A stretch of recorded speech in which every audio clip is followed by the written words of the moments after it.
1, 2. Kata ki tau whaftai ko tau pe ki eiki. Ko hui ko tau au sia mai fiaf ko ni. Mu whanonga mai pe mei mui kata ki whamole mole. Iki maha ni maa ka pau ke whanonga mai ki o kuleo. Ikai. Auntie Lose ke whanonga mai ki te au. Ikai. Testing 1, 2. Mu whanonga lelei mai pe. Ai ke kamata e tau polo kalama. Kole atu ki a teki mautolu e kaunga au e koe ni he wakapuna koia e a malapo. Ka taki mo unu mai lewa ke o mai e tau whanau o kamata lewa e tau whakanofo. Ki a Oloka, Isabela, ka pehe ki a Aloma mo vale tisi i whewhei tu o humu iai. Ka taki mo unu mai lewa ke o mai e tau whanau ki ona unofoanga ka kamata e tau polo kalama. At the same time, children, if you can hear me, everyone, can you hear me? Can you please all come down? The program's about to start. All the children, if you can hear me, please all come down. Ko la tupe e malia mo lotu seini mo whalea ke tau whanau ke o mai nau tolu ki lalo.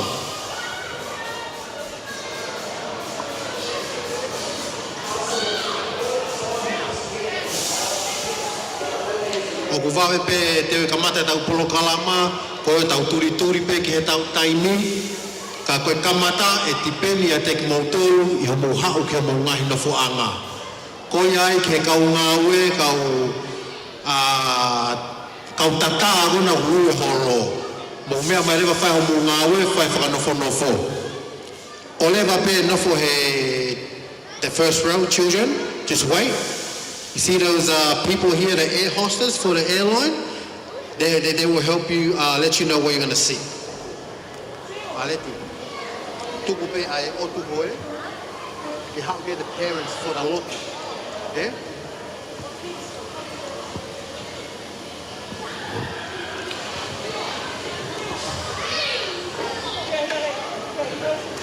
Kai ke he ko tu mo whanonga mai pe. Gospel, you can whanonga mai ka te au. Gospel, can you hear me?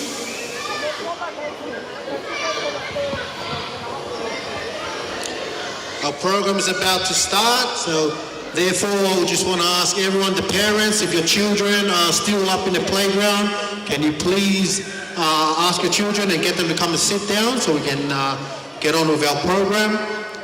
As we all know, we have a limited time here.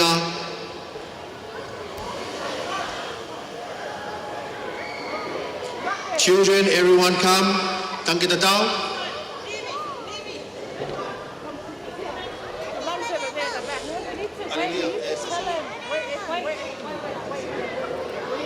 We need kids to go stand there. After local will come grab you. Why don't you just take them now? Can you take them now? Koe otu koe ni I mua, the first row here. E kore atu pe ki he ongo mātua. Mo tolu hona ngahi mātua ke mo mea mai pe ki ai ko hipe koe lotu kamata.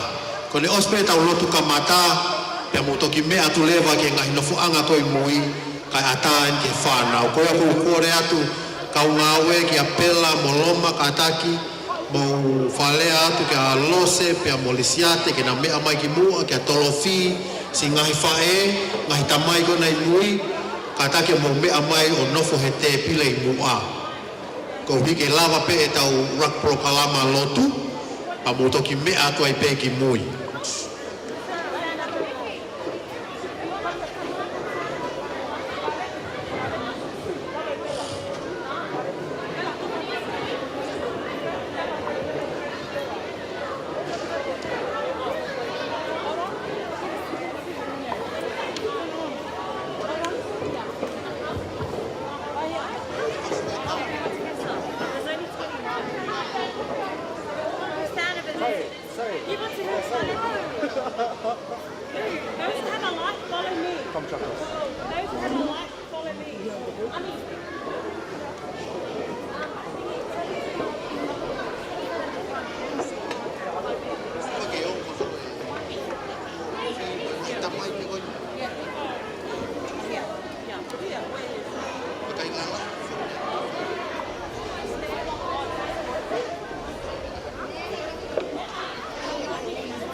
Sa pela, whenga maali e pe ngahi mātua, ngahi tamai, sia te mea ke nau hau e te pire mua. Ia.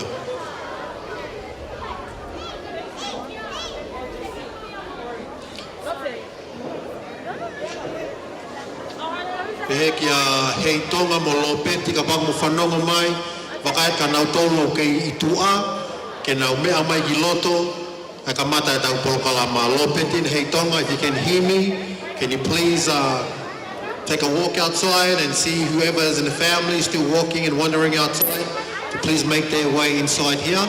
Be seated for our program is about to start.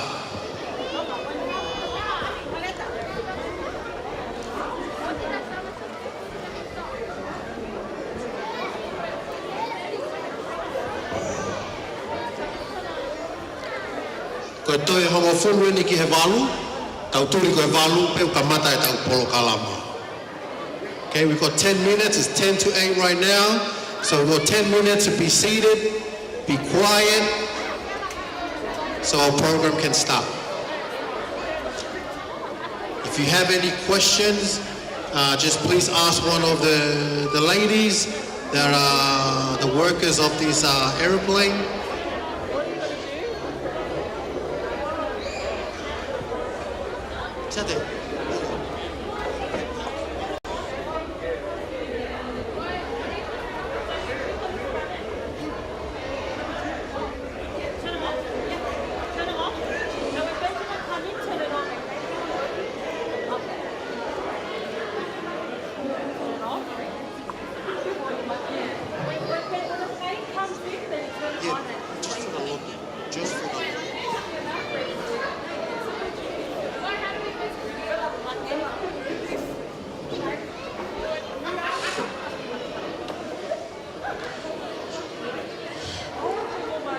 Mo tolu kana e ngahi mātua, mui, te pire koni ata o hange pe ko whakale atu, ko hipe ke whai e ta wawau lotu, pe a osko ia ko ilo pe ko whakamatatua, asia te ngahi mea kai e whanau mo te pire, ko kor whamore more atu he tō nong o ia, ko ne taimi pe kamata e tau polokalama e tau lotu, taimi pe manga to koni, mo me lau tō ki mui o mea mai me iai.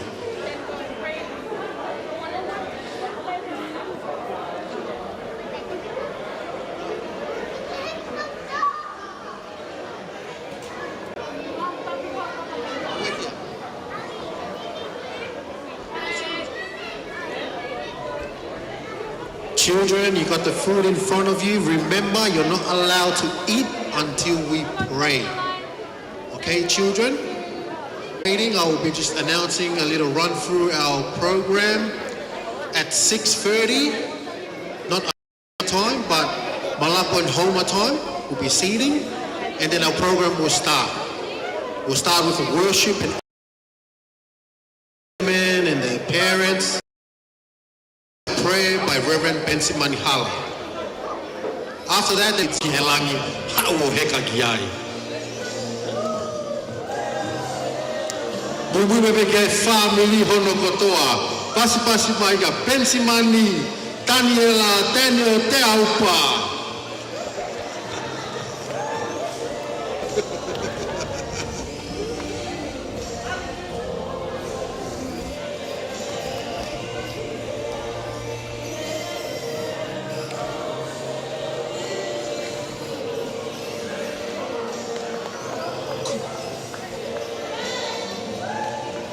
Oh, ati malo au pito ngahi.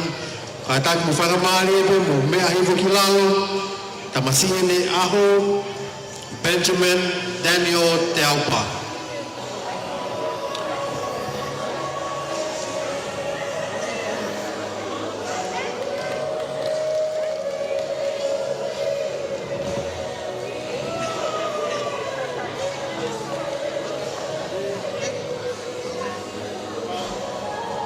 Ko hai hima wakapuna ko ni Benjamin. Ko e a hai.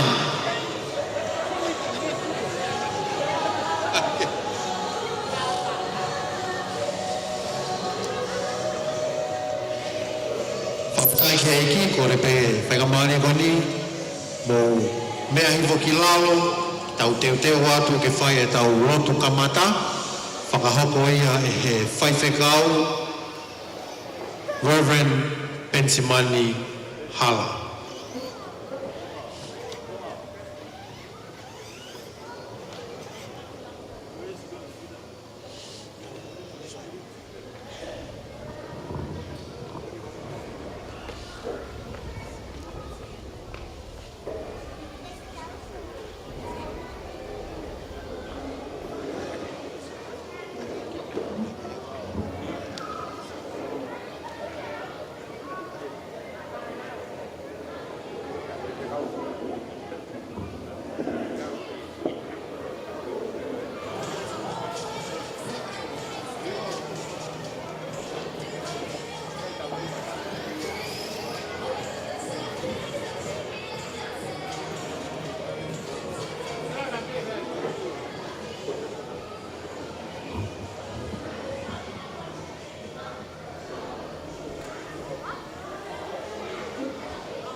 Kore he komore more whanga maare ko ni ke whaha tau lot. Tau whawhetai lahi ke heiki. O iko tau te au sia he whakoloa ko ini. Ah pena hanga he o tuao palani ka mo whakotutu e mea kotoa pe. Nea ko kai ki misteria ka tau tonu. Kau whawheta. E mea kotoa pe u tau wau ki ai pe tau ilo. Ko whinangalo ia heiki. Na kai ki tau ilo ia hai whia whiheni. Kau doe whakataha mahe e whiawhi koe ni, mā tuunga koe uhi koe hokosia, ta mai oi koe ni hono tau taha. Kau whawheta ai ai ki heiki, e mea kotoa pe. O kore pe ke tau hui mai hawe se taha, e himi koe ni, monu e kakoha monu, e tau mauha e ki ofa, o kutari e tau lotu, kau he tau mea kotoa, o koe ha tau mamahi, whakahaa kia teia, aluatu o te kaki, tene kau i hono kua.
Te ulaua tenga hi vese lau loto, e tamai oi koe ni Pensimani. Na e lau ki ai, lolotonga u kei mahina tolu i manawa. Koe mea nei whai e ana koe ka sāmi uela. Koe whawhanga tama ki Manau. Whawhanga ake mea kai mo o nia, iwi ia, mā lohi he whanonga, koe wholofola ai otua. Pana e pehe, ai whakalau noa, ai whae koe ni, lau e ngahi vesi, wholofola kia he aho kotoa pe. Whainga maari pongi, ho ata e whiafu.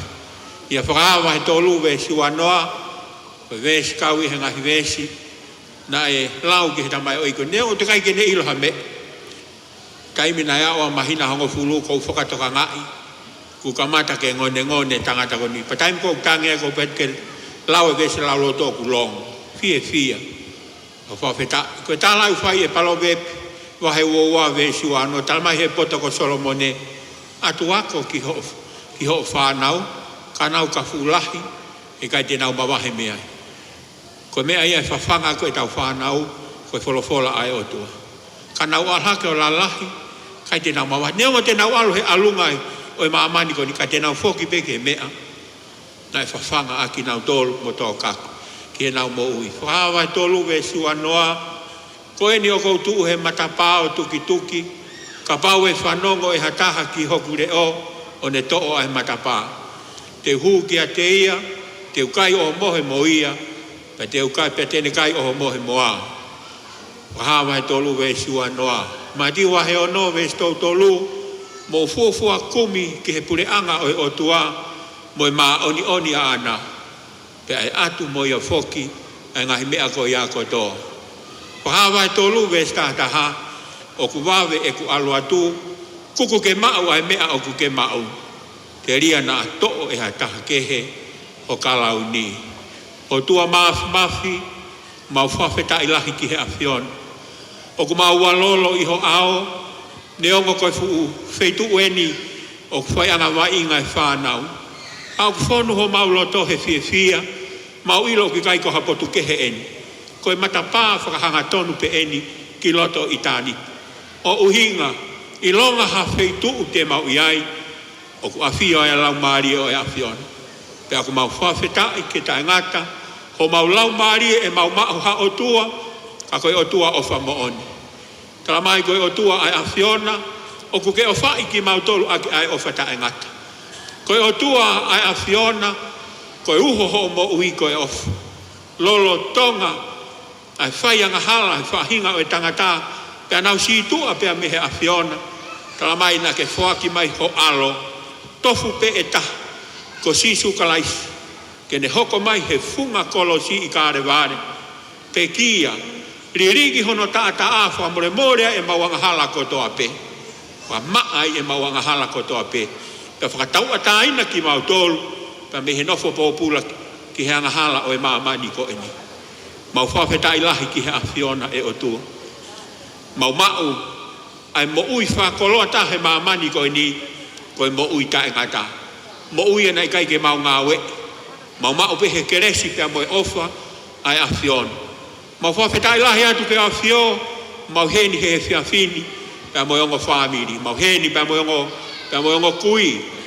Risiate pehe ki alos, pehe ki ho tamayo eiki, pehe ki a Maria, pia mo e ka inga lotu eiki. Mau whawheta i mau heni pia mo e konga e whamiri. Konga e whamiri eiki. Saimone pe mo no fanga toko wa e o tua. Pepe ke family o ariria, pepe ke kainga o fa mai o tua. Kainga o siasi. Ma womi pe eiki ke mau tu fa ta pe.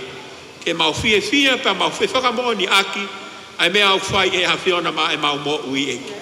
Talai hai o ku. Iai ha mau tauhi e tonu pe tau e fofonga mai ai hafiona. Talai hai o poto Saimone pe mo ariria. Hono kalo fake fainga ta a. Ka me mo ui a pensimani. Ka koe au sia e pensimani. Ai mo ui. I hoa ko e ni. Ofa ata pe ai awhion. Te aku whonu ho mauloto he fia. Te mo i honga ia mo oni. Koe tāpe kina mo ui ai ki tamai o eiki. Wari taa ene mo ui. Mo ui hono sino. Mo ui hono atamai. Ai mahulu hake mo ui hono lau maari eiki. Puke mo ui. A pensimani Daniela te au pa o fufu ia he to kupu mafi o e awhiona eiki. Kene malu ai pa ne hao ai eiki. Ma tuku kene hoko ha aho kohta mai o eiki. Ke mea ngawe aki e awhiona e o tua. Mau whawhetai atu hui koe onga mātua. Pea mo e whamiri. Mau whamano atu mau hen pea mo Paula. Mo e moi pe he ki hono hoa. Pea mo e mau whanau eiki. O ku mau lotu pe ke awhiona. Ke malu iki mau tolu. Mari taa e mau mo ui e. Pake hanga tāpua ki mau tolu. E o tua e koki mau tolu koho o whanau e. Mau hanga hake ki hawhiona. Mau whawhetai ko MC he poko ni te vita. Pa pehe peke e mau whanau e. O ku mau tuka kato ki he hawhiona. Hanga hi polo kalama. I he poko ni ke whawhiawhia ia ke mau whanau e. Tuku eiki ke mau ngoi eiki. O ku langi ia e hawhiona. Ha mea pe te mau whai. Ma whamalo atu hui koe te ue whi mea tokoni pa mo e whakamatawela o e whiawhi ko e ni eiki. Saimone pa pehe ki he whamiri eiki. Ma uhanga hake ki he awhiona tuka kato ki ho awhiona. O tua tuke whakainasi, tuke whakatai ke tō mea inasi. Ke toke ilo e whanau a hou eiki. Pa pehe ka ki mau tolu ke mau tō inasi mea eiki. Ke mau iu, mau malo. Hoko atu ho mau ngā whatongia eiki. Mau turi ke whai ai pe whina ngalo. maa mo maa oni oni aho afio. Koe maulotia mo mau wha whetai lahi mo mau wha maalo. Mau whai kotoa ho hua wha ho alo ko si sukaraisi ka koko e peho mau wha mo ui. Amen. Maalo apito, wha whetai lahi ke iki, lawa e tau lotu. Mo taktaha mea tanga mo api ko lawa e tau lotu. Wha whetai lahi ke iki. Angarewa ke MC. Kai ke whawhitai ke iki, no kore tau paspas ko toa pē ke he whaiwhikau, lava whai e tau lotu, tā paki ho tau aho. Koe lava e pia mo e tā paki e tau mea toko ni. A tā i pē te pile, ko hiko mautolo kona i mui si ngahi whae, ki a oloka, ki a fuatapu, ko nau tona i mui, nau tuu mai he tafu, toka ngai mai e mea kai, a tā e pāwhei, pa pēpē ki he mea kai ai whanau. Ka ki mua pē, pēr tau mātuka to mawea toko ni, ke whaampe ke whakahoko atu pē ai ngahi tūtuuni. Tau te whitu pē ki tau whanau. So children, if you can hear me, I'm going to say that I just want to announce to you all the house rules. And also your parents will hear it so they can help you guys out and supervise you because of this venue that we are using. First of all, we have our restroom here to my left. And also, if any case there is a fire or evacuation, it's just down the car park area. We have our fire warden here, Uncle Siwa Mapapalangi. He will direct us if anything happens. In saying that, house rules for our play area, you have to wear socks. Children, you have to wear socks when you're playing in the play area. Also, no food is allowed in the play area.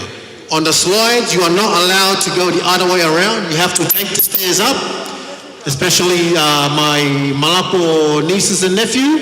You take the stairs up, okay? Not up the slide, no, take the stairs.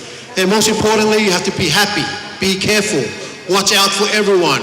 Now, just help if you see everyone's in trouble, come and let us parents know so we can solve the situation. Other than that, hope everyone has a beautiful day. Hoko te tau polo kalama, koe mea kai e na o osi mau mai, ngahi mātua, ko whapore mōre atu pē, koe pāwhei e o ata, pe mahalo ku e sayangi pē ke mō mea ke ngahi te pire koe mui, kai ata ni e mea kai koe ni ki he whānau. Ko le pē ki he DJ, pa wahawhasi ke tā mai, lolotonga o whai ai mau mea toko ni.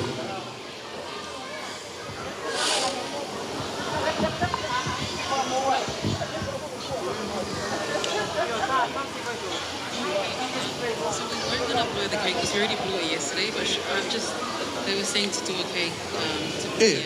But Ospe Kai? Yeah. Ospe Kai will get the kids to come down, take that Yeah. Okay then. fight down.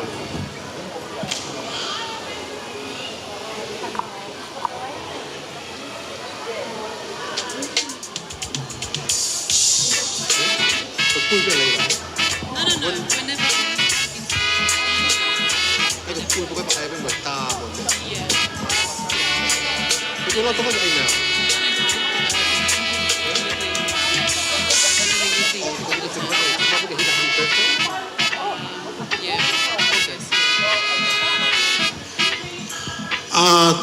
Kataki pe te hebe ki liriu si he tau polo kalama, sai pe ko tau tolu pe, ko malapo mo houma, ko kau ngā api pe, whiririu aki pe tau polo kalama. Ko e tau hoko atu, ko hungane as hoko e ahoia pensimani pe a puhi e keke. Kau loto pe, ke te puhi pe he ahoni. Ai o mātua, ko iai se te umai ngai whae, ke te uteu e keke, ke puhi e pe keke ka pensimani, pe a whai ai pe ngome ngai whai tāk, ai e taim tatau pe, os ata e te pile ia. Ka ai mea tokoni, ke mō mau mea tokoni. Ngahi kei mau hene whānau, ke hiwai happy birthday goia ki a pensimani. Koia isi ngai whae, ki a pela mō valeti, mō teu mai rewa ke ai e keke, ke ai e petai min he kei a pensimani. He koe taimeu whia mohe ai a hio ko ne aluia ana. Ko iai teu mai lewa singai whae, ke whae prokalama e keke, ke puhe keke, whae e pimu ngai whae tā.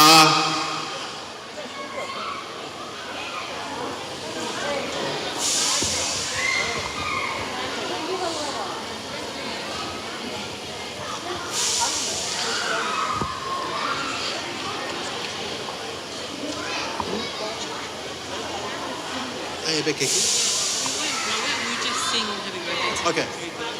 Iyo. Oh.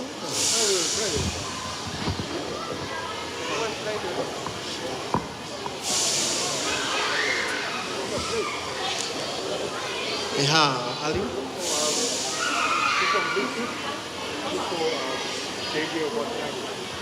Mua i mai pe mua i makapuna tu.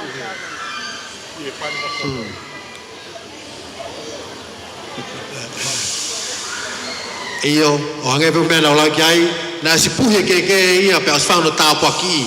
Ka ko hunga pe ko ngai teu, mo fia pe ke te, kai ke te puhe ke, ko tau hiwa i pe happy birthday.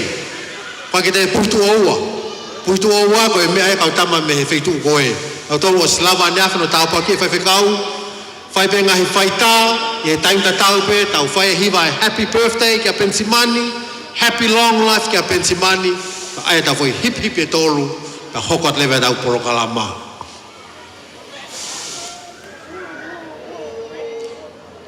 mau pe ko kolat ke puna ke kia salote ke ne hiwa i mai happy birthday kai tau hiwa e happy birthday e fai ka hi porokalama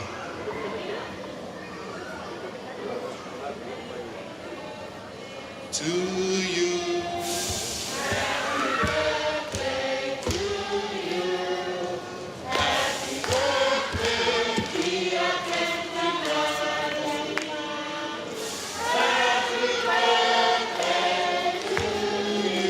Happy long life. Happy long life to you. Happy long life to you.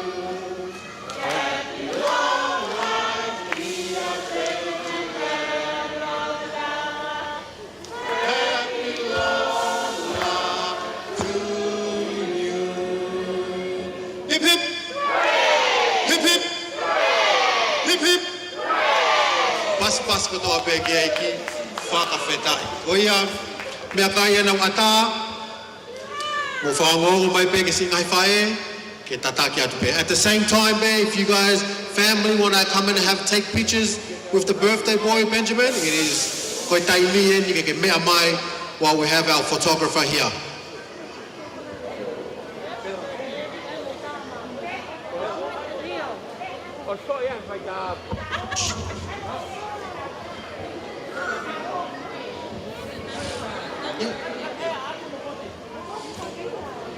Maka tāura ki pe whahoka te ngai tā, family, ongo mātua. Ongo mai tā e ongo mātua. Kia Saimone pe mo alilia. Hiri pe koia koe rat ke ongo mātua a Saimone pe mo alilia. Na kau mai mo graua ke tā hoko. Hiri pe tā koia koe rat ke ngai whānau kotoa. Whanga toko ua o alilia mo no tonga ane, pa peke whanga taokete. Mo tu whewhine o Saimone he tā hoko. Taim ta tau pe TJ o whainga mari e tā mai peha whasi. But at the same time, the food, the buffet is open.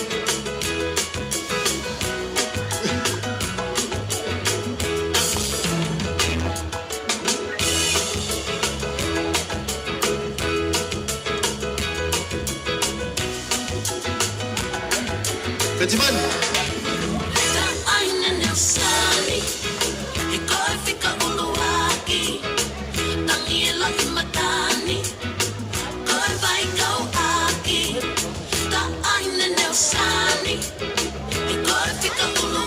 Hoko pe korat ke o matua ke pai fekau Pensimani pe tolofi ma le siate pe amolose o pai ta hoko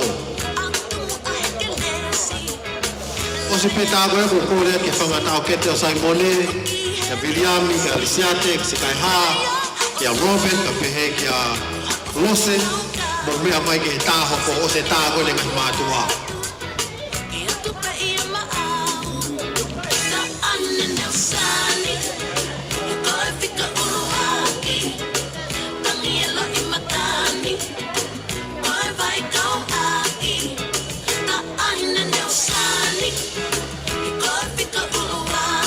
The next picture, I'll ask the brothers, Williami, Isiate, Kaha, Robert, and Losesi, next picture will be you guys. So kata ko more mo lava mai ki he tahoko.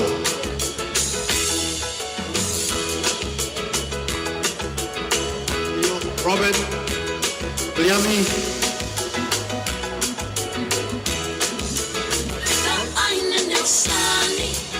Iyo ka pang toki tali yai, ako maya. Iyo, kana. Ako ibe may whana, may whakatoko puna.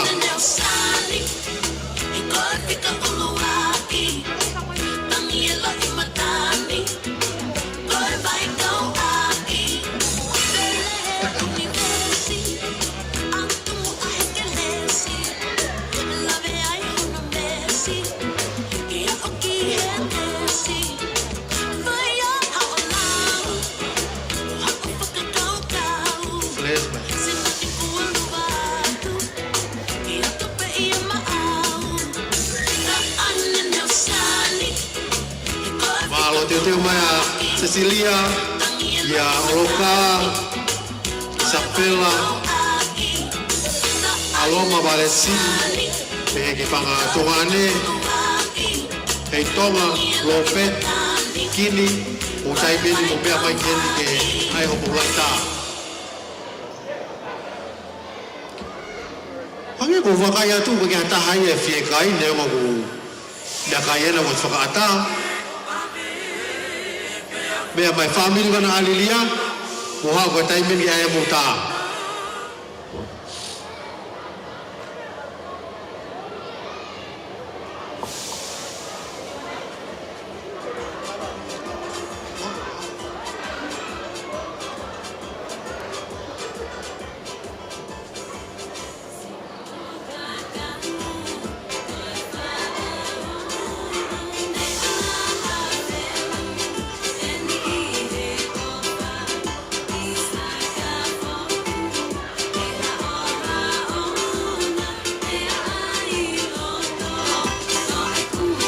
Tonga ni ko peti una hawa ni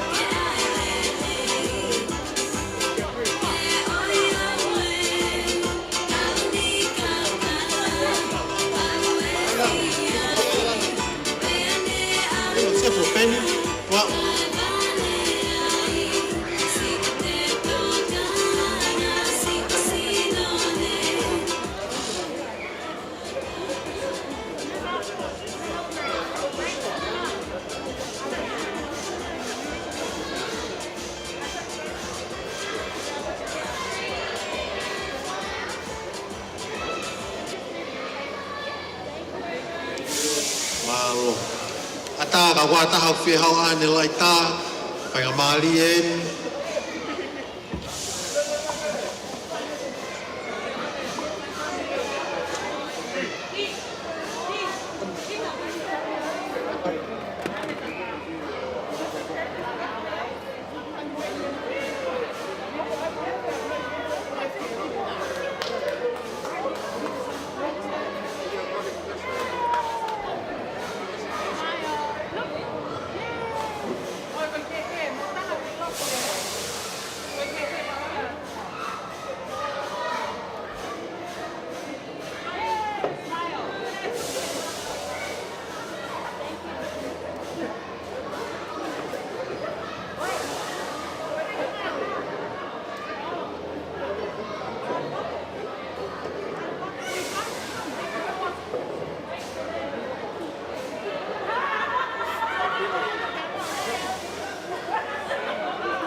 Testing 1, 2.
Kaike, holo pe homo ilo, hokat pe tau ngahi pro kalama me me tokoni, vai ngai whanau, kai whaiat pe haki lea tani tani. Ia mai aho koe. Kai ko hiwe tau hi au tua, au sia e pensimani aho no tau taha. Koe talanoa pe au alu holo e talanoa me ngai whamiri, e whesio whaki koe aho ni. Tau tok whetau laki pe he whai aho, tau tok whetau laki pe he mari, pe koe tau tok whetau laki pe he puku. A kono whakakatoa, tau fia pe ki he eiki, ko hui koe tauhi, o ne whai kia te tau tono. Pea kou kore, ke u whakamalu atoi pe he ngai tala whakatapo toa pe, kua mou whaawhanongoa i ho mou ngahi whaituu. Pau puke pe ke whainga maali e koe ni ke whai pe haki lea tari, pe i hono whakalea hape koe lea whakawhisi. Whafufonga ia pe whamiri. O kou ilo pe hok tuu ngā, koe si iau. Ka kou whawheta i pe ko hui ko loto maulalo, o mau heo tau ke te, ia viriami, ke ne o mai pe whainga maari e koe ni, ke u lea pe o whafufonga e whamiri. O hange pe koe lea nei whai si whae, kon ko lose ki a te au sai pe. E o kou malapu pe, pe au te hou. Pe o kou talavou pe au te iwi lahi. Koe mau katoa ia. Kai ke, whawhetai ke eiki, au tua koe ni, a whonga ia te whamiri hono kotoa pe. Ke o mātua kia Saimone pe ka alilia, pe he ki ona whanga tonga ane tō whawhine mo tau kepe. Kia Viriama, kia Lisiate, pe he kia Sikaiha, o maasi Robin, pe he kia Saimone, pe he tawhaakona alilia, kia Cecilia, kia Heitong, kia Lopet, kia Alilia, pe he foki kia Isabella, Aloma, Valete, pa pe he kia Siulolo Vau. O ato e tali fia ki mautoro e fiafi koe ni. Fia lahe au pito tau whe māta aki. Tau fia pe ko hiko eiki. Ko mea pe urak tau fia ai. Ua ko hiko e au sia e pensimani ahono tau taha. Tala e hai o ku tau aha pe pomponge ni tau sio pe hika totoko taha. Pe kumate totoko taha. Ka he au sia e pensimani no tau taha. Whawheta iki e iki. Kau whataha pepe a moe lotu lelei nei whai whekau i e aho koe ni ki vesi manako aweange ki tamasi ikon ko pensimani ko au ene ko utuhe matapao tuki. Ka pau e whanawa taha ke kule o e to e matapao. Ke uhu kia te ia kai o mohi moe ia ka tene kai o mohi moe. Kai ke he whamili pe ke ka inga moe ngahi maheni tawange ke mo mao aho fia he fiaf koe ni kore whamore pe whawhonga e te whamiri, ka pau waha tō nou e ta whaake mea toponi, ka ke au ki he levolo pa koe tuunga o ke anga ki ai, kore whamore e te huawha sisu kalaisi. O whalahat ka tek motolu, ka ute ai pe hangahi mea motokanga ki ai, ngahi whehui, kore, u hau whakahongo mai ki a te au, pe pehe ke au mo mātua a pensimani. Koe pe ki lea, tawange ke kawe eiki a tek motolu, mahalo.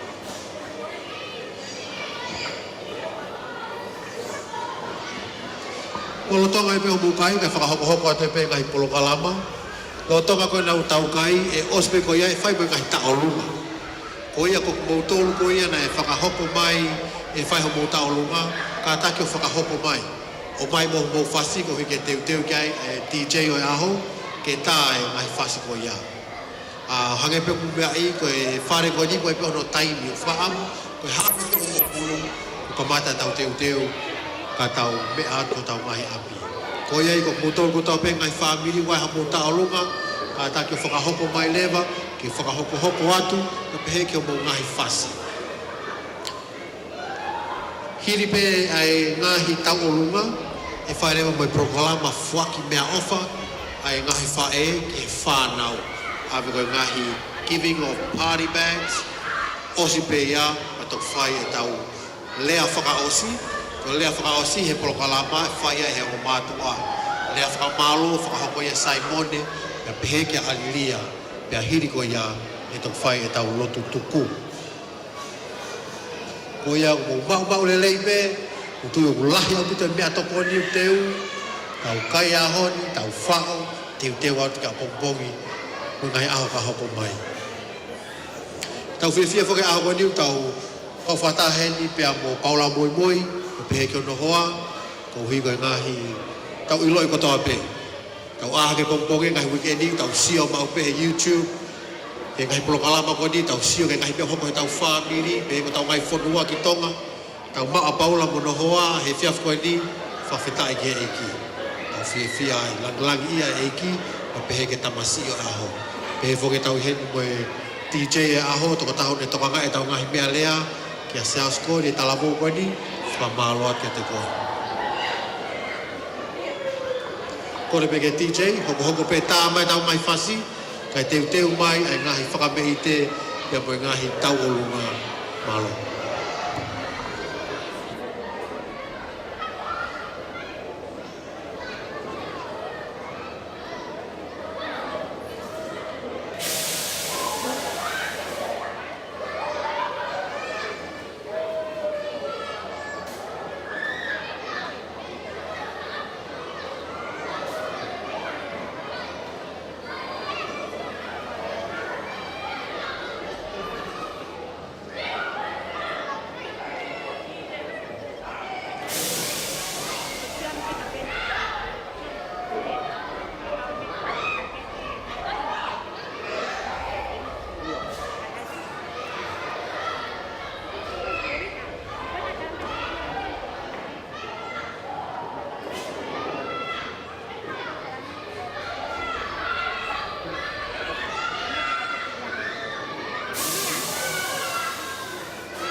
Ko e tau olunga whakaawāeni, e whakahoko atu ia e whaamiri koe no Saimone, kia isi ate pia pehe kia lose, ko iai, mou mahu mea tokoni pe, mou mea mai whakahoko atu pe ngai tau olunga mei muani, ko haha mou ngahi ofa, ko tu e tokoni lahe au pitoe ke heonga mātua a Pensimani ko hui koe ki hono tauhi, ai foha koe ni, malo.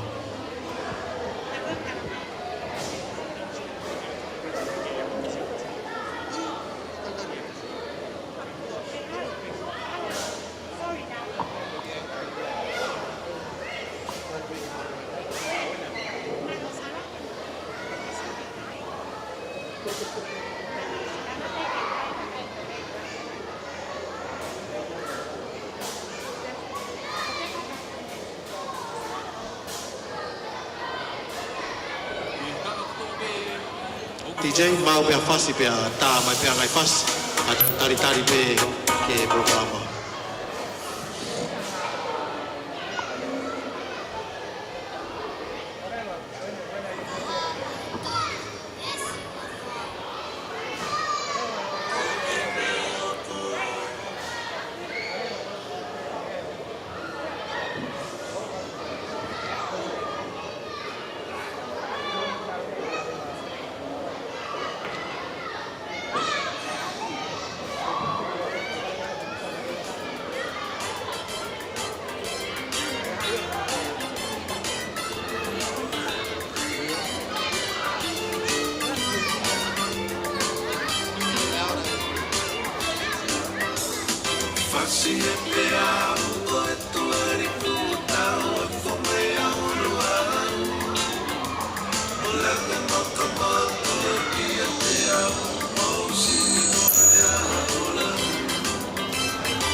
Ke te potolo koe ngahi mātua. Kore me mula mo beto koni, but at the same time, can you please check on your children? One of the staff has mentioned that there are some children that are not following the rules. Just make sure that they're wearing their socks. Make sure that you let them know that they have to go up on the stairs, not up on the slide. So if you have time, 5 minutes, can you please do a welfare check on your children? Just to check if everything's going well. Thank you very much.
Tari peke i vai talunga whakawa, vai ngahi mea whakateknikare, tari ki ai.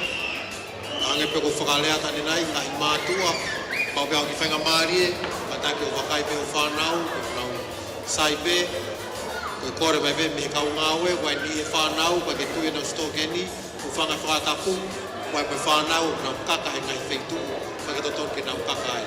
Koe wai pa whainga mārie, patake o pēa mai, o whalea peko whanau, Uinga peko lelei peke hona tāna la vea. Ma whaam ki ofi mea hoi ni, na whoki peke apu, peke a tāna la vea, na whoki whiawhia ma tau peke apu. Maro?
pere ko ni e fai tau talu ka whakawa.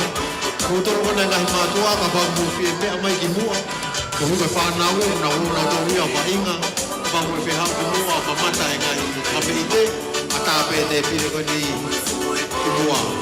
Malo, kaya mali ko ni tuku ki a te nau tolu whai tau ka mata. E na whakahapa te tau talu ka whakawa.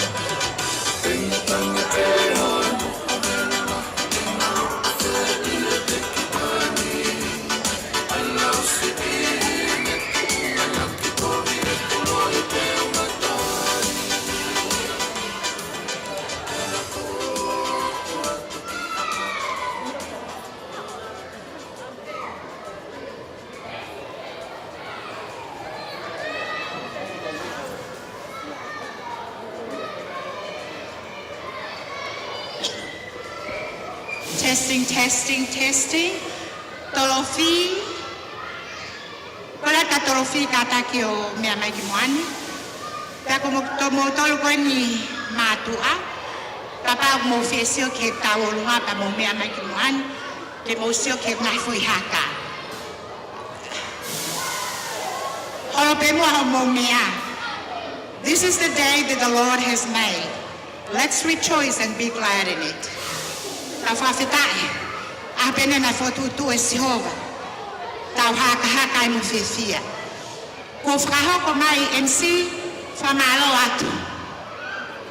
Koe uhi, koe ku lavei, koe ku tawolunga a kuia ku tu atuia he whakamui mui. Ka koen ko whakahoko mai, keu, ka mata whakaawa. Ka mo mea e, it's a happy night.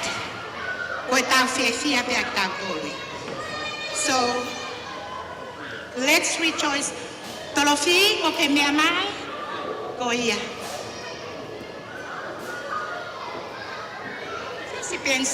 Benjamin Daniel, our precious grandson. Come here, darling.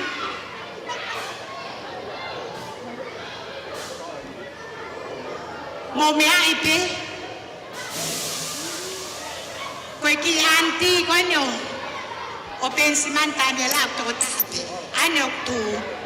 Kau ke ilo pensimani. This is your night. Te ke hui ai ki koini he ulu auntie. He? Neo mo pe ea. Kako mea hoko punolo seso. Kai hui e pensimani. Aliria. Mahino peho tailoto. Mahino peya. But it's only tonight. Only tonight. Uno watu. Goya. Tupe goya ki ai peya he kuala pe. Goya. Sai pensimani. Ame kai na niola ka pensimani. Ke o mai. Ai ki koi ni koya. Ke ne kui se fine. Kena kai tōna tiko he tūsiti after the long weekend. So there you are. Sai. Kai kaha me ai mo ua. Torofi. Whamalo atu ko lava ngai whatoniane po. Malo e whaka. Ai whalanglang. A pensman. But you know what? Like the MC said, short. Let's dance. Okay, here we go. DJ, thank you.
alunga tāpū koe ki e te koe ki ka hoko peia e kapasiki o aho Benjamin Daniel te aupa ka kuanga i ta alunga kuanga i pia ke hoko a timu ai ka hoko mai e taika tau tau taikari ki ta alunga ako ka hoko te mana e ke pāweri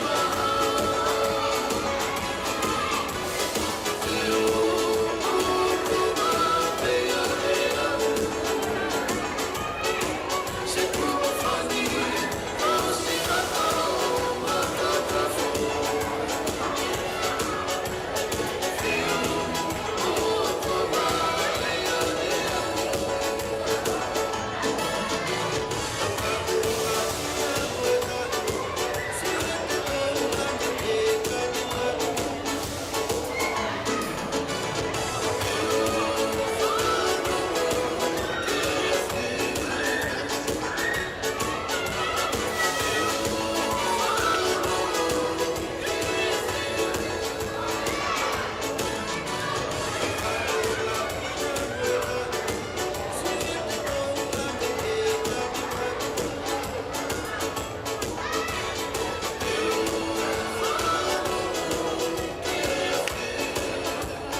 everyone.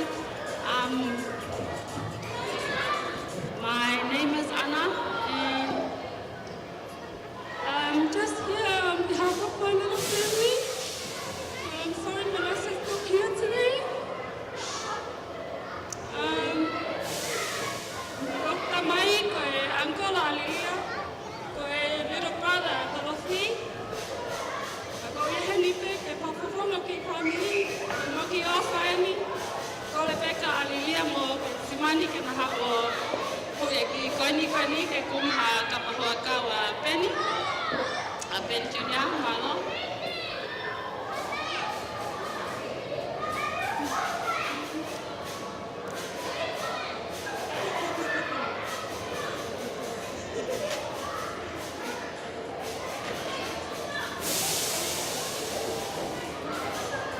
Malo, okay.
tamai, o me ana tu e family, leo mo tau hao nofo e ngati kumua muni koe ni, o tau whiwhia pe, tau kei puke pe, ke tau na umanga whakatonga, a whaftai ke eki. O hange pe koe a koe tau taurunga o waki koe nei whakahopo, tau se mahino aki pe tu e family, tau tau whiwhia, o hiwe ngahi loto mauralo, mao e si ilo sesi, o hike hupale a Pensimani. Kaike, koe anga kono ngā kau whai, o tau ngā ui whai ke eiki, o koe ke whai ke tangata. Ka pau ka ke aha ngahi taurunga e hopo, mai, koe tau taurunga tāponi, io, kataki. Koe taurunga wai kau whine mui, tala mo au pito me whetu e kere a maka. Te nau haahu whakahopu atu ai nau tau o lunga. Eke, koe menga DJ, ke nau tāma te whas, tari ke si ngai whae koe ni malo.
Pensimani.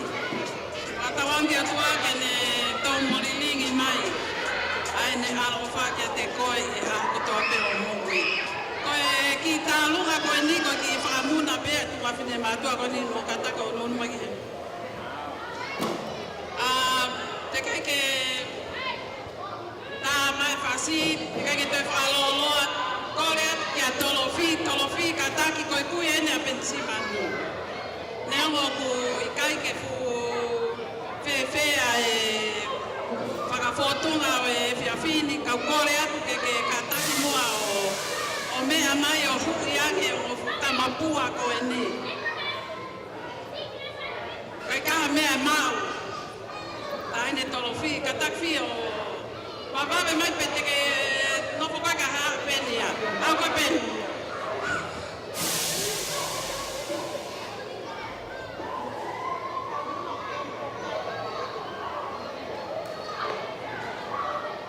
Koe ki talunga koe ni o kai ke whaskakato ia.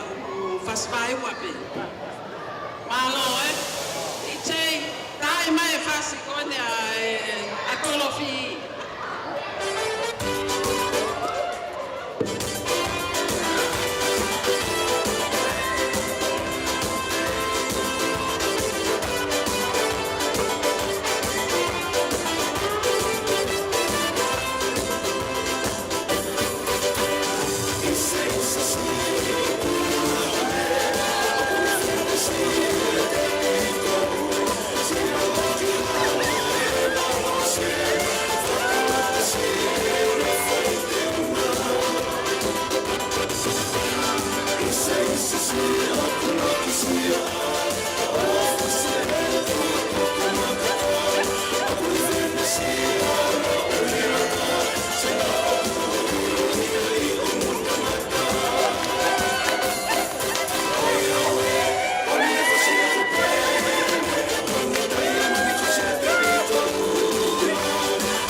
Kai tau toe tani ka pau ke kia ta'alunga na hopa tulewa ki ta'alunga ta'apuni tau ta'alunga whakahosi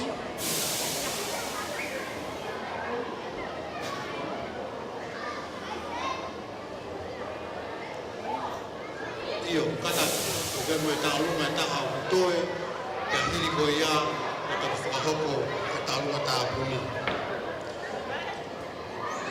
e tai ka tau pe ngah mātua, mai pa whainga mālie, e ki wakai pe ki he whiku goi ki o whanau, nau sai pe, a taha la mea, mahuinga pe, te wharea pe ki whanau, koe ki whanau, o sio, koe nau paka ki o rima mo mea kai, kore ke ta ofi ki nau tolu, e ke fua ke ngah mea kai, e whiku goi.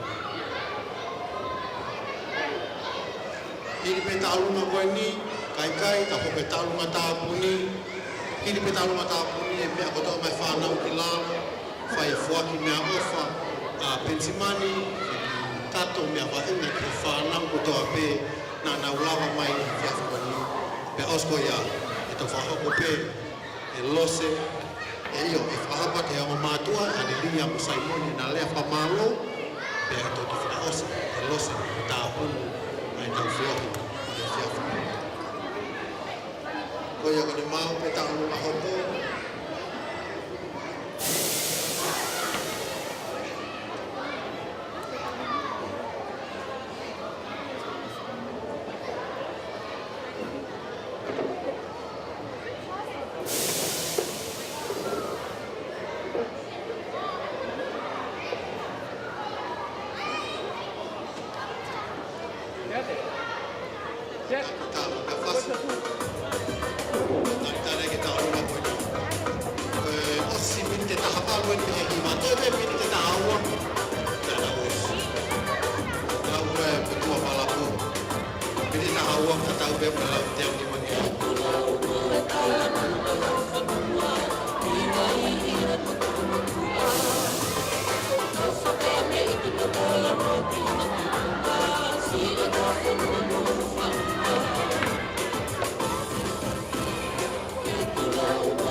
Tonga tau tai tari, o tu yo kei lahi pe mea kai o toe, pau mo usmau, mo mau lele i pe tai tatau pe, koe tai mien mahalo.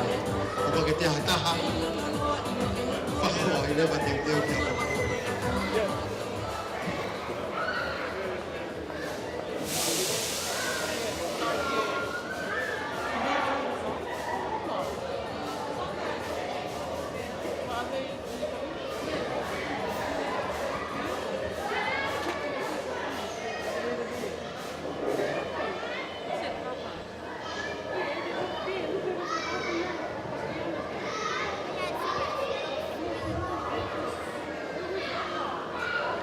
Ia koutou pe ku mau mai e ta'aluma koe ni. Patak tau turi pe ko hiko e tau taimi. Mau pe aule taimi mau pe me a mai lewa. Ai whakahoko. Hoko ake tau polo polo.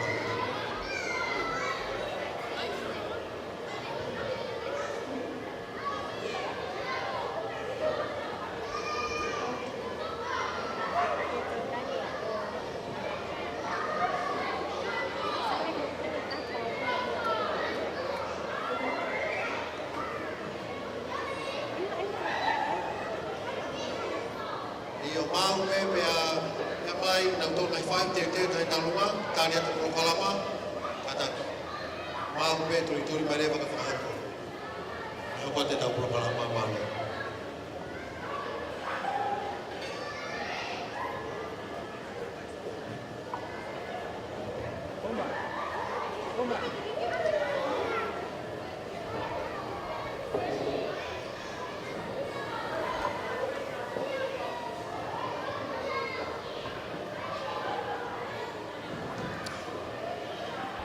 Just want to say happy birthday to Benjamin Jr.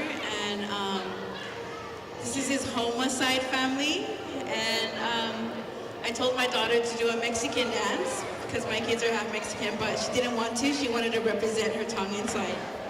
So this is her first time doing a Tongan taulunga, and Benjamin and Alilia, just come on forward and get the teki teki. Kaya hamang mau Benjamini ko kita lai tahape ke alu kumeh dis.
Te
Kai tau te atu eni ki he tau olunga tāpuni.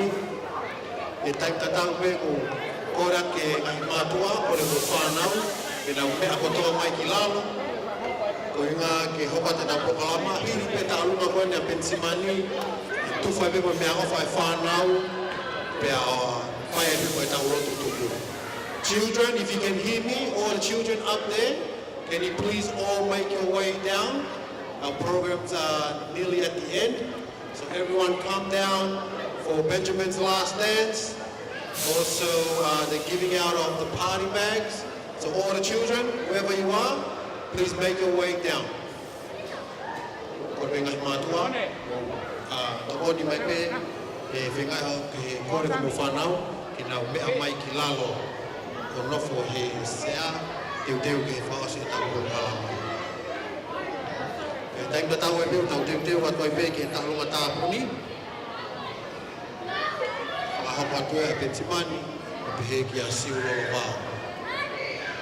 Children, if you can hear me, all the children up there, in the rows, all come down to your chairs, sit down, ready for the last dance.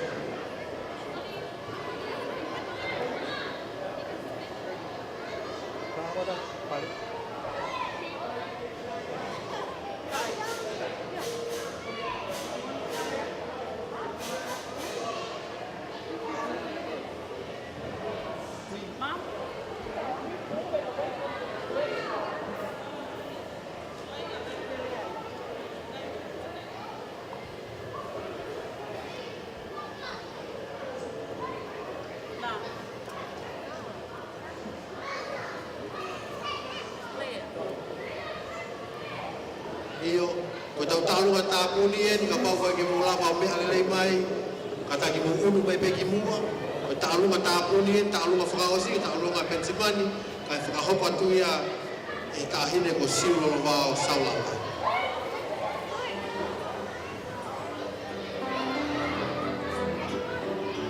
Whakahapa e tolu e siwa noa. Ko e mea kua utu.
Take he tau whawhetai ko tau peke e ki ko e lava ka katoia e tau kua kalama whakame i te ki he whiaf koe ni.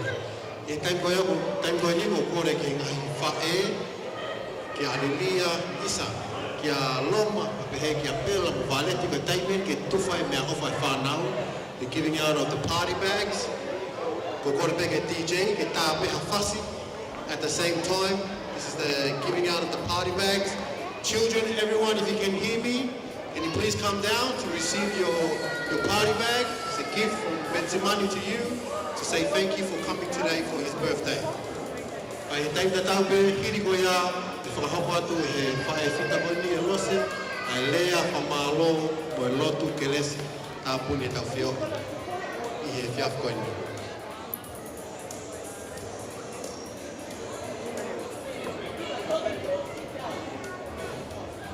Children, can you all please come and sit down? If you're not sitting down, you are not going to get a party bag. Please come down, slowly, safely. Come down, sit down on your chair, and you will receive a party bag.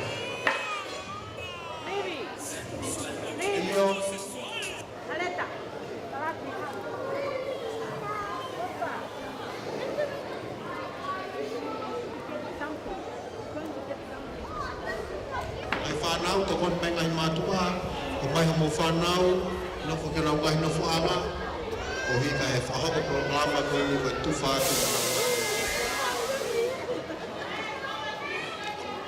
Everyone, children, all come down, be seated. Hey, sit down.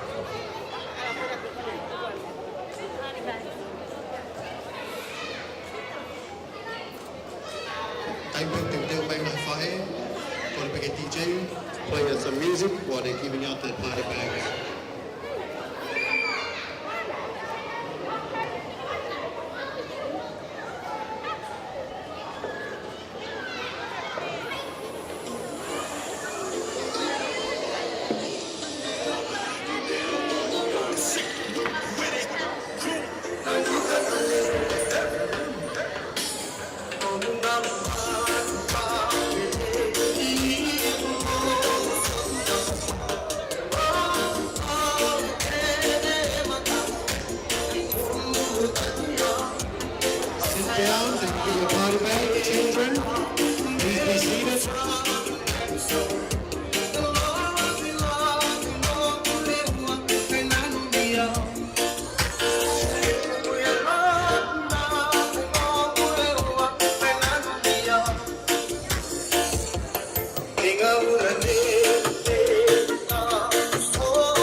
Fasi go, o tu be kai nga mo mea I pe at fi mo aho, ko koe wakapuna, koe kau ngāwene, kau air hostess, koe anga ni tuwhai party bag, hange pia atana ngahi, mea tokoni.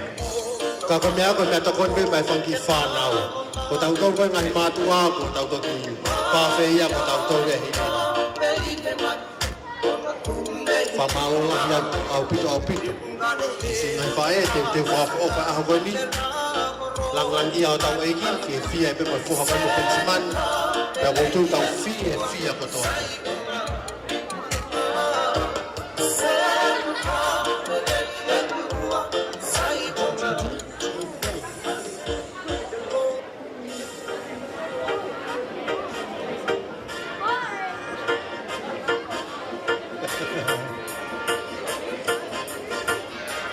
Koe whanki te ki keheange koe whakotu mai a koe ni. Koe whanki mea awha koe ni, koe whanki suitcase mai malapo. Iyo, pehe pia malapo ia. Tufa katoleta. Koe whanki mea koe tufa mila. Koe tufa pou koe ni, tufa katoleta. Aua toi whai mai a ki malapo. Malo a pito pensimani. Ai ki hao malapo ke tuunga koe ia koe tufa katoleta mai whana. Maka malola ya disiat pega pensiman ke fekau ya los motolovi maafan atau aho fia au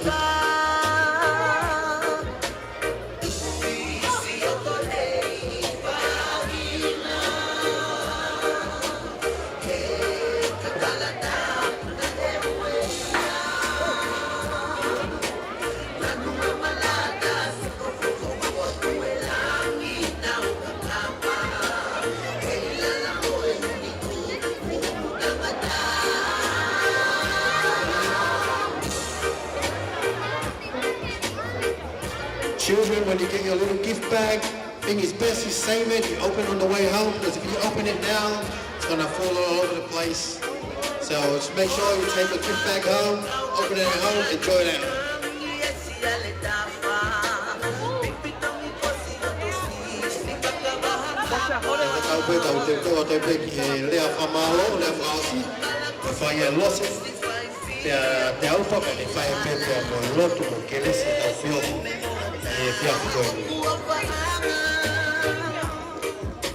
Kau nau mau peho ki katoleta, pake noko peho no fuanga.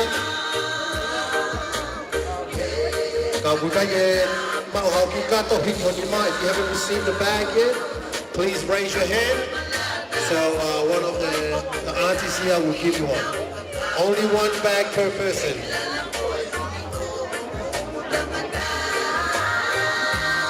Kapau wahe katoleta, ko mau toko ni ngahi mātua, kapai kau api moto he tufa. Hao tai peka mau tolu.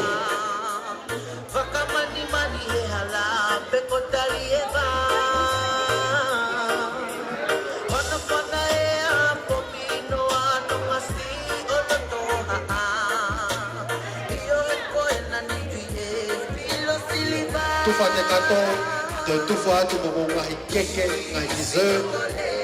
Tō ata tuka, mālo ki te pensimani. Si fuaki me awha aho koe ni.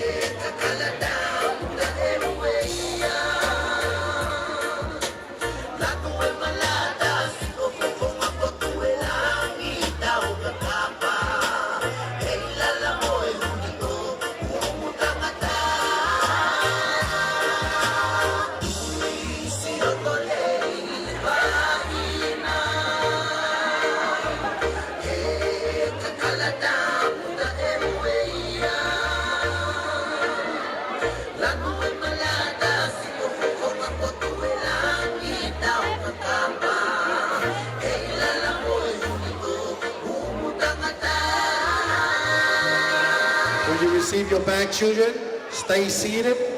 No more going to the play area. Stay seated. Those children are playing up there in the play area. Please come down. We're going to have our closing prayer soon.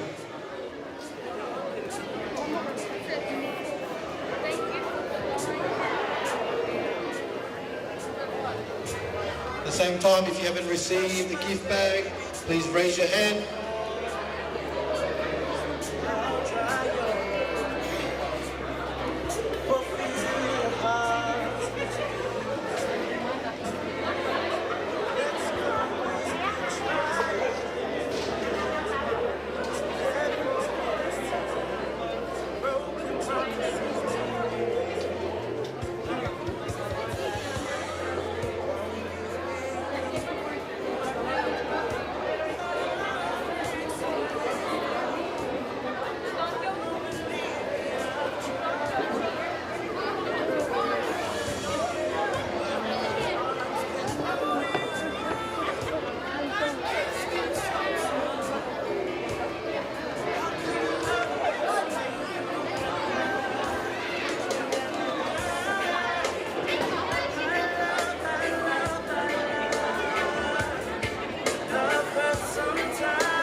Paktai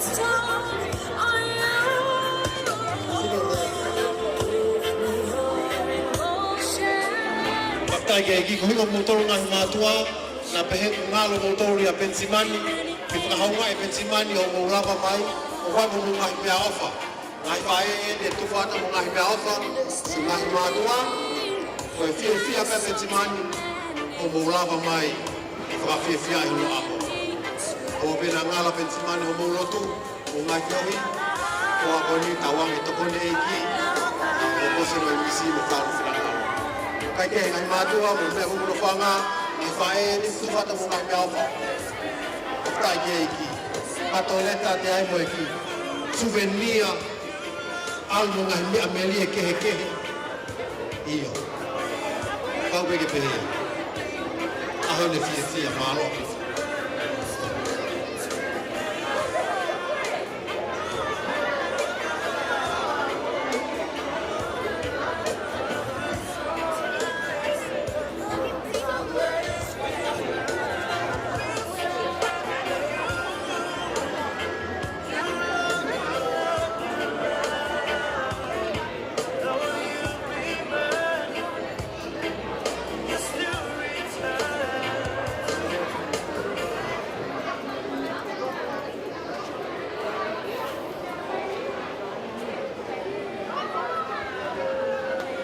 Ko mau pe mo mea ofa kataki mo mea mo no fanga kataki mo falongolongo ko hika whakahoko atu e ka ulea whaosi ka mo lotu tāpuni e tau whio whawhiawhia aho ko eni. Ko re te ngahi mātua kataki o mea puko tawhaki ka pauka ke ai ho whanau ka pauka ki sio ki ai kataki puke mai ko hika whaosi tau prokalama.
We have to wrap it up.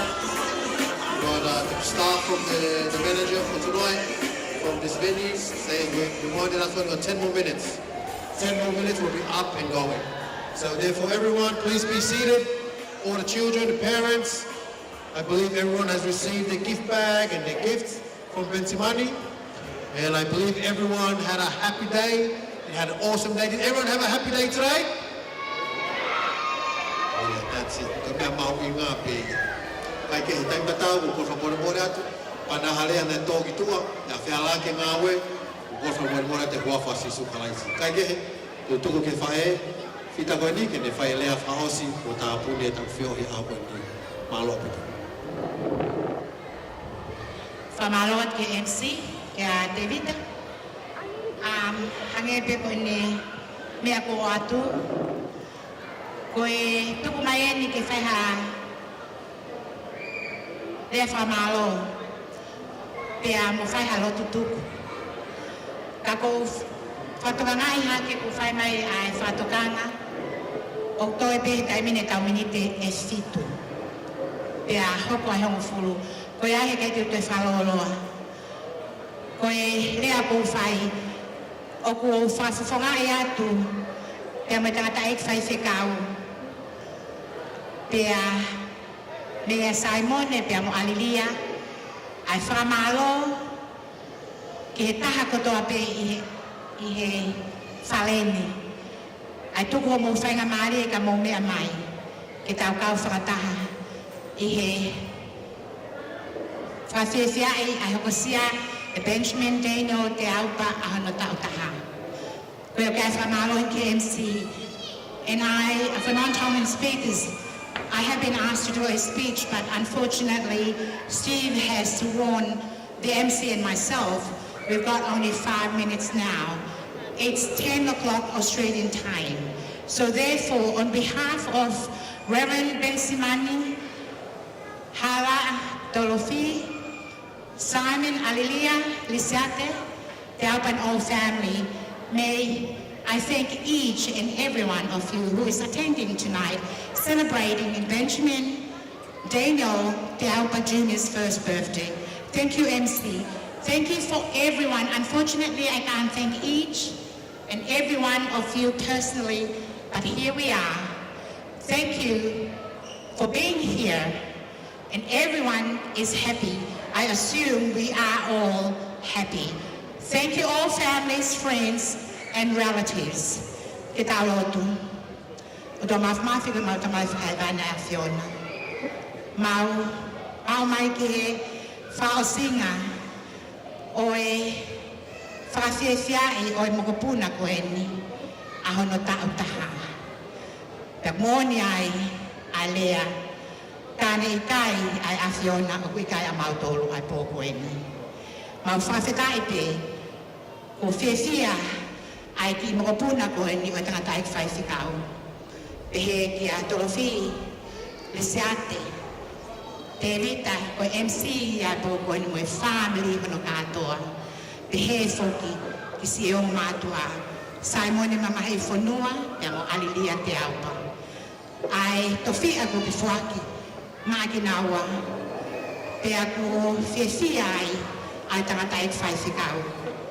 Ke whai pe hanu whakailongai, koe momoi atu, kia te koe. Ka taki ala, e tamai, koe amanake ke mau mātoku, awe hao ki mau tolu, ki o mau ngahi ahota, o mai api taktaha. Ka tau whia mo he a Fiona, i he hoa koe ni. Mau kore pe o tua, whatawange pe na mau whiawhia kotoa pe, e pō koe ni. Ai te he whoki kia Bensimani, Daniela te aupa. Koe e o tua ane haangi mau tolu, ka tua mua ka mau kāsia pompongina, koe kalespe ai a Fiona.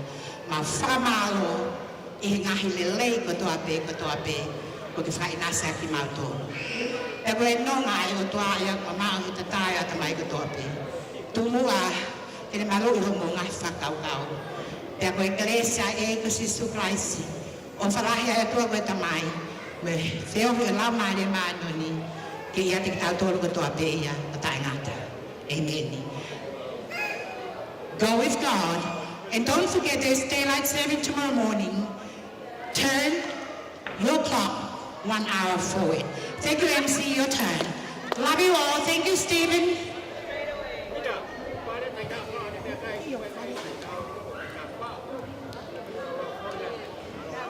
Malo pito ko lava e tau proklama. Ako mai pe me family ko me akai hena i mui ka taki ma me tokoni. Ko pe me ngahi lau ai. Me a William ai pe mo hei tonga. Mo ngahi tamai o sina o mateu teu pe ai. To ho lau fa ho me tokoni. Ko mi ka hala fononga pongpongi. Ko aho malolo tau hanga ki ai. Ko aka malolo he pito. Ko fai tau lo tutuku. Dai me tau pe ko le whanau tangana. Mu tokoni mai please. Boys. Please help out Steve and the venue, the staff, to clean our rubbish. Please grab a rubbish bag from one of the boys back there. and help pack up all the rubbish. Tau tokoni pe ki he ngāua e pōkoni o hi was over e tau taimi. Was whae talo tuku o whātu he wafa e ko si sukalaisi. Malo.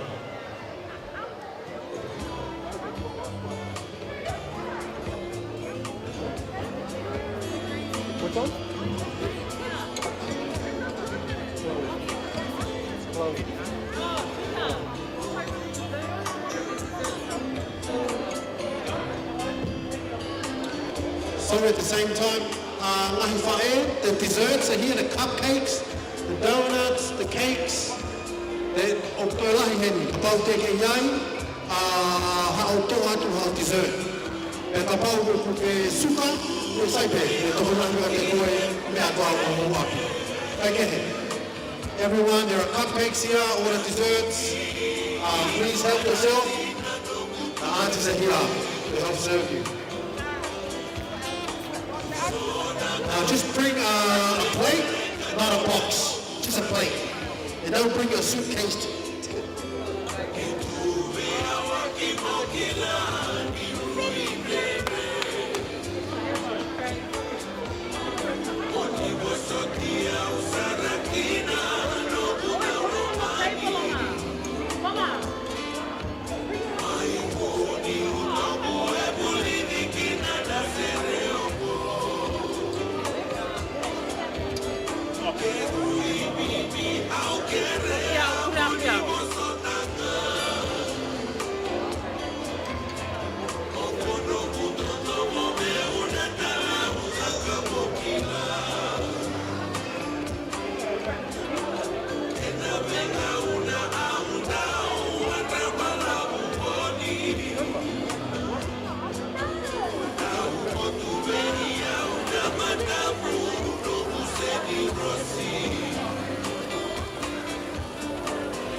Malo. Malo malava mai. What's your name?